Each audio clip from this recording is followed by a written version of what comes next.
வணக்கம். பரபரப்பு மீடியா செய்திகளுக்காக நான் நிரோஷன். அமெரிக்கா ஈரான் மீது பலவித தடைகளை விதித்துள்ளது. அப்படியிருந்தும் சபஹர் துறைமுகம் இந்தியா ஈரான் இணைப்பு ஒப்பந்தத்தை ஏன் அமெரிக்கா ரகசியமாக ஆதரிக்கிறது?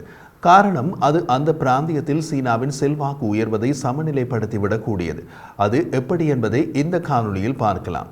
ஈரானில் உள்ள சபஹர் துறைமுகத்தை நிர்வகிப்பதற்கான 10 ஆண்டு ஒப்பந்தம் சமீபத்தில் கையெழுத்தானது. இந்தியாவின் பிராந்திய இணைப்பு லட்சியங்களில் ஒன்று.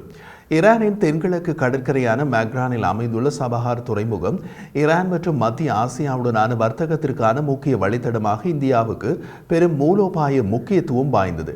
மேலும் சர்வதேச வடக்கு தெற்கு போக்குவரத்து வழித்தடம் INSTCயை செயற்படுத்துவதில் துறைமுகம் முக்கிய பங்கு வகிக்கிறது. இது ஈரான் மற்றும் இந்தியாவின் மேற்கு கடற்கரையில் உள்ள துறைமுகங்களுக்கிடையே வர்த்தக தொடர்புகளை மேம்படுத்துவதை நோக்கமாக கொண்டது. அதே நேரத்தில் சபஹர் துறைமுகத்தை மேம்படுத்துவதற்கான இந்தியாவின் முயற்சிகள் அமெரிக்காவால் கவனிக்கப்படாமல் போகவில்லை. அமெரிக்கா ஈரானுக்கு எதிராக கடுமையான பொருளாதார தடைகளை நீண்ட காலமாக பராமரித்து வருகிறது. சபஹர் ஒப்பந்தம் கையெழுத்திடப்பட்ட சில மணி நேரங்களுக்கு பின்னர் டெஹ்ரானுடன் வர்த்தக நடவடிக்கையில் ஈடுபடும் எவருக்கும் பொருளாதார தடைகள் ஏற்படுத்தக்கூடிய அபாயத்தை வலியுறுத்தி அமெரிக்கா கடுமையான எச்சரிக்கையை விடுத்தது. அது ஒரு மெல்லிய மூடி மறைக்கப்பட்ட எச்சரிக்கை. ரஷ்ய S-400 வான் பாதுகாப்பு சாதனத்தை வாங்கிய துருக்கிக்கு தடை விதித்த அமெரிக்கா அதே S-400 வாங்கிய இந்தியாவுக்கு தடை விதிக்கவில்லை.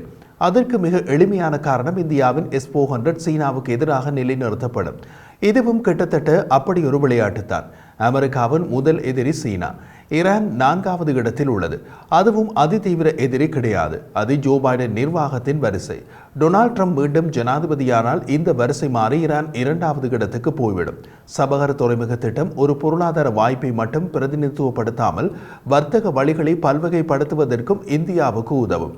அத்துடன் நட்புறவில்லாத அண்டை நாடுகளான சீனா மற்றும் பாகிஸ்தானால் கட்டுப்படுத்தப்படும் நிலையற்ற போக்குவரத்து தாழ்வாரங்களை சார்ந்திருப்பதை குறைப்பதற்கும் ஒரு மூலோபாயமாகும். சீனா ஆதிக்கம் செலுத்தும் பாகிஸ்தானில் உள்ள கராச்சி மற்றும் குவாடார் துறைமுகங்களை தவிர்ப்பதன் மூலம் மத்திய ஆசியாவுடனான வர்த்தகத்திற்கான புதிய வழிகளை இந்தியா திறக்க முடியும்.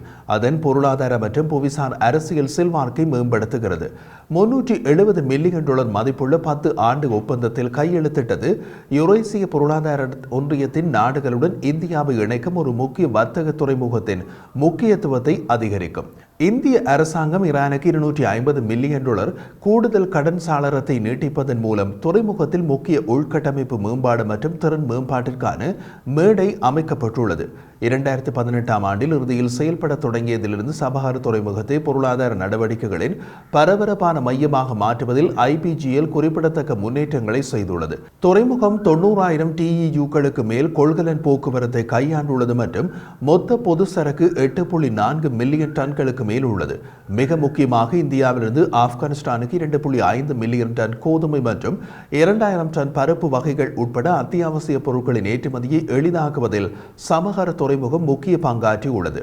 சர்வதேச வடக்கு தெற்கு போக்குவரத்து வழித்தடம் INSTCயின் கட்டமைப்பில் சபஹர் துறைமுகத்தையும் சேர்த்துக் கொள்வதற்கான இந்தியாவின் தொடர்ச்சியான முயற்சி பிராந்திய இணைப்பு முயற்சிகளில் அதன் மூலோபாய முக்கியத்துவத்தை காட்டுகிறது. பந்தர் அப்பாஸ் பாரம்பரியமாக ஈரானின் பரபரப்பான துறைமுகமாக இருந்தாலும் INSTC கட்டமைப்பில் இந்தியாவுக்கு சபஹர் துறைமுகமே முக்கியமானது. அத்துடன் இந்தியாவின் மேற்கு கடற்கரைக்கு அருகாமையில் உள்ள சபஹாரில் மூலோபாய இருப்பிடம் மற்றும் அதன் இயற்கையான ஆழ்கடல் துறைமுகத்தின் திறன் முழுகளவிலான கொள்கலன் கப்பல்கள் தங்குவதற்கு அனுமதிக்கும்.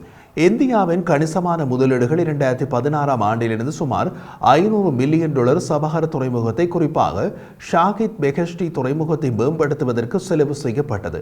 ஆரம்பத்தில் 2002இல் முன்மொழியப்பட்ட போது INSTC 7,200 கிலோமீட்டர் நீளமுள்ள கடல், ரயில் மற்றும் சாலை வழித்தடங்களின் பெரிய அளவிலான வலையமைப்பை கற்பனை செய்தது. திட்டம் அப்படி இருந்த போதிலும் ஈரானுக்குள் மோசமான ரயில் இணைப்பு மற்றும் பல்வேறு எல்லைகளில் சிக்கலான சுங்க நடைமுறைகள் போன்ற தளவாட சவால்கள் காரணமாக செயற்படுத்தல் தடுமாறியது. இது பங்கேற்கும் நாடுகளிடையே ஆர்வம் குறைவதற்கு வழிவகுத்தது. இருப்பினும் சமீபகால முன்னேற்றங்கள் INSTCக்கு புதிய உயிர் கொடுத்துள்ளன. அவற்றில் முக்கியமானவை இந்தியாவின் பொருளாதார வளர்ச்சி மற்றும் உலகளவில் 4வது பெரிய பொருளாதாரமாக வெளிப்பட்டது. அதனால் இந்திய சந்தை மத்திய ஆசிய நாடுகளுக்கு பெருகிய முறையில் லாபம் ஈட்டியுள்ளது.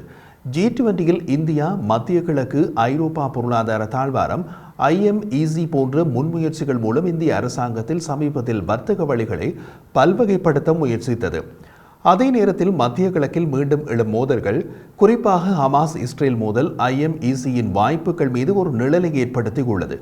இந்தியாவின் ஏற்றுமதியாளர்கள் சங்கம் FFFAIயின் முன்னாள் தலைவர் சங்கர் ஷிண்டே உட்பட நிபுணர்களால் நடத்தப்பட்ட ஆய்வுகள் செலவு மற்றும் நேரத்திறனின் அடிப்படையில் சூயஸ் கால்வாய் வழித்தடத்தை விட INSTCயின் மேன்மையை உறுதிப்படுத்தியுள்ளன.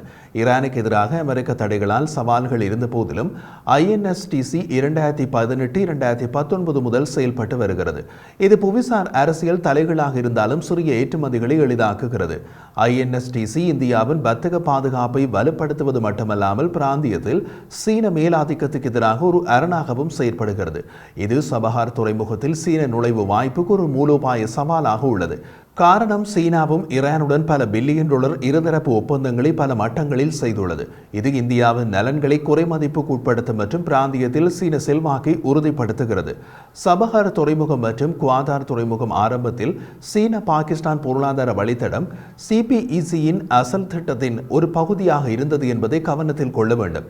அமெரிக்காவை பொறுத்தவரை ஈரானுக்குள் கால் வைக்க முடியாது. அதனால் ஈரானுக்குள் பெருக சாத்தியமுள்ள சீன ஆதிக்கத்தை நேரடியாக எதிர்கொள்ள முடியாது. ஈரானுக்குள் சீனாவை எதிர்கொள்ள அங்கு சீனாவின் மற்றொரு எதிரி தேவை. அந்த தேவையில் இந்தியா கச்சிதமாக பொருந்திக் கொள்கிறது. மத்திய ஆசியா மற்றும் ஈரானில் சீன மேலாதிக்கத்தை எதிர்க்கும் பெரிய அளவிலான நோக்கங்களுடன் இணைந்திருப்பதால் சபஹார் துறைமுகம் மற்றும் INSTC உடனான இந்தியாவின் ஈடுபாட்டை அமெரிக்கா நேரடியாக ஆதரிக்க முடியாவிட்டாலும் மறைமுகமாக ஆதரிப்பதன் காரணம் இதுதான். மத்திய ஆசியாவில் சீன மேலாதிக்கத்தை படிப்படியாக நீர்த்து போகச் செய்வதன் மூலம் பிராந்தியத்தில் இந்தியாவின் மூலோபாய மறுசீரமைப்பு நீண்டகால நோக்கில் அமெரிக்க நலன்களுக்கு பயனளிக்கும். இந்தியாவுக்கும் நன்மை, அமெரிக்காவுக்கும் நன்மை என்பதால் அமெரிக்கா ஈரானுக்கு நன்மை என்பதை கண்டுகொள்ளாமல் விட்டுவிடும். இது அமெரிக்காவின் வழமையான பாணிதான்.